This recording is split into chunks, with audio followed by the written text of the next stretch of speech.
For 4 years in the United States of America, we had a president who stood up at press conferences and talked tough about Vladimir Putin, and then Putin invaded Ukraine and destroyed a significant chunk of the country. The path to peace and the path to prosperity is maybe engaging in diplomacy. We tried the pathway of Joe Biden of thumping our chest and pretending that the President of the United States' words mattered more than the President of the United States' actions. What makes America a good country is America engaging in diplomacy. That's what President Trump is doing. Can I ask you? Sure. Yeah? Yeah. Okay. So he occupied our parts, big parts of Ukraine, parts of East and Crimea. So he occupied it on 2014. So during a lot of years, so I'm not speaking about just Biden, but those time was Obama, then President Obama, then President Trump, then President Biden, now President Trump, and God bless, now President Trump will stop him. But during 2014, nobody stopped him. He just occupied and took. He killed people. You know what the contact 2015. 2014 2014. and 2014. 2014? Yeah. So I was not here. Yeah, but that's exactly right. Yes, but during 2014 till 2022, the situation the same. The people have been dying on the contact line. Nobody stopped him. You know that we had conversations with him, a lot of conversation, my bilateral conversation, and we signed with him, me, like a new president. In 2019, I signed with him the deal. I signed with him, Macron and Merkel, we signed ceasefire. Ceasefire. All of them told me that he will never go. We signed him with gas contract. Yes, but after that, he broken this ceasefire. He killed our people and he didn't exchange prisoners. We signed the exchange of prisoners, but he didn't do it. What kind of diplomacy, JD, you are speaking about? What do you mean?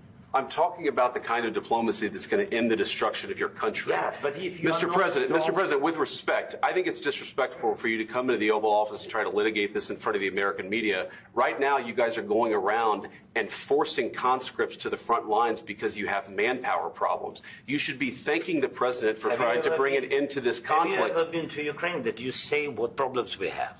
I have been to. Come once. I've actually watched and seen the stories, and I know what happens is you bring them on a propaganda tour, Mr. President. Do you disagree that you've had problems bringing people into your military? And do you think that it's respectful to come to the Oval Office of the United States of America and attack the administration that is trying to prevent the destruction of your country? A lot of questions. Let's start from the beginning. Sure. First of all, during the war, everybody has problems, even you, but you have nice ocean and don't feel now, but you will feel it in the future. God bless. You don't know that. God bless. God bless. You will not have war. Don't tell us what we're going to feel. We're trying to solve a problem. Don't tell us what we're going to feel. I'm not telling you. Because you're in no position to dictate that. That's exactly Remember what this. You're in no position to dictate what we're going to feel. We're going to feel very good. You will feel influence. We're going to feel very good and very strong. You will feel influence. You're right now not in a very good position. You've allowed yourself to be in a very bad position, and he happens to be right about it. From the very beginning of the war. You're not in a good position. You don't have the cards right now.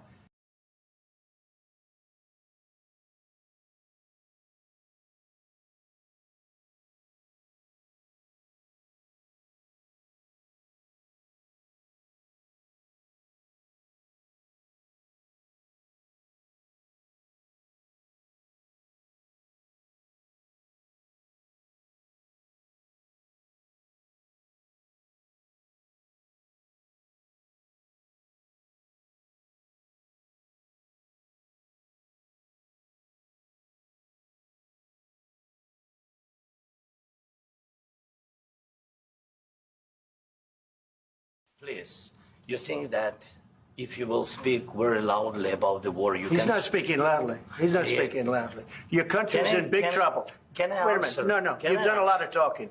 Your country is in big trouble. I know. You're not winning. I know. You're not winning this. You have a damn good chance of coming out okay because of us. Mr. President, We are staying in our country, staying strong from the very beginning of the war. We've been alone, and we are thankful. I said thanks you haven't in been this alone. cabinet, You and haven't not been only alone. in this cabinet. We gave you, through I this said thank stupid you. president, $350 billion.